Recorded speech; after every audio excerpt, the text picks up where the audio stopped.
Hello বন্ধুরা, কেমন আছেন? আশা করি সবাই আছেন। বন্ধুরা, আমার পক্ষে কেউ সুপারিশ নিয়ে থানায় বা কোনো দপ্তরে যাবেন, অবশ্যই এটা আমার কথা নয়, এটা হচ্ছে মৎস্য ও প্রাণী সম্পদ মন্ত্রী।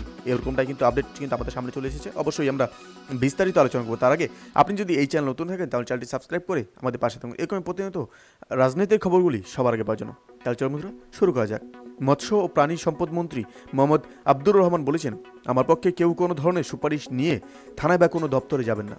কোনো সাধারণ মানুষ যেন থানায় গিয়ে ন্যায় বিচার থেকে বঞ্চিত না হন, মানুষ যাতে তাদের মৌলিক আইনগত অধিকার থেকে বঞ্চিত না হন, সে বিষয়ে সবসময় আপনাদের খেয়াল রাখতে হবে। আজ শুক্রবার দুপুর 12টার দিকে ফরিদপুরের মধুখালী উপজেলায় কামালদিয়া গ্রামের নিজ বাড়িতে মধুখালী ও বেয়ালমারী উপজেলায় কর্মরত বিভিন্ন দপ্তরের কর্মকর্তাদের সঙ্গে মত বিনিময়কালে তিনি এসব কথা বলেন।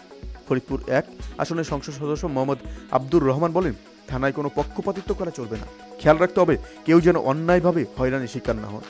কর্মকর্তাদের উদ্দেশ্যে মৎস্য ও প্রাণী সম্পদ মোহাম্মদ আব্দুর রহমান বলেন, এবার নির্বাচনে কেউ কেউ কালো টাকার পাহাড় দিয়ে মানুষকে বিভ্রান্ত করার চেষ্টা করেছিলেন। আপনারা নির্বাচনে আচরবিধি এবং মেনে ঠিকমতো দায়িত্ব পালন করছেন, মানুষ নির্বিঘ্নে ভোট দিতে পেরেছেন। আমি মনোনয়ন পাওয়ার পর থেকেই বলে এসেছিলাম, কোনো কেন্দ্র দখল করে বা কারচুপি করে আমি নির্বাচিত হতে চাই না। নিজের প্রত্যাশার কথা তুলে মৎস্য ও প্রাণীমন্ত্রী বলেন, তিনি উপজেলাকে মডেল হিসেবে দাঁড় করাতে চাই। আমি কোনো কিছু করে যেতে চাই যাতে মরার পরও আমি এলাকার মানুষের হৃদয়ে বেঁচে থাকতে পারি।